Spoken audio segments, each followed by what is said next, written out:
The flesh and eating. This is the kind of worship the Lord showed me about Mexico.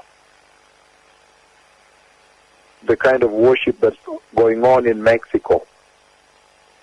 And then after that I saw the massive judgment of the Lord come and befall Mexico. And then as I was leaving, then the Lord again asked me to look back at the land of Mexico and call judgment on Mexico. And a severe judgment overtook Mexico.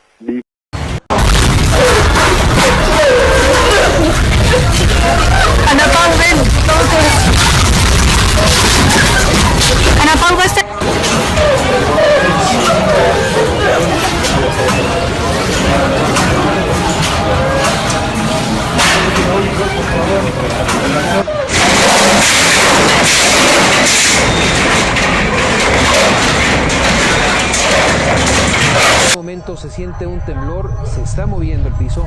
Ustedes ya saben qué es lo que tienen que hacer en este momento. Conservar la calma y evacuar de inmediato. Me voy a levantar, voy a evacuar.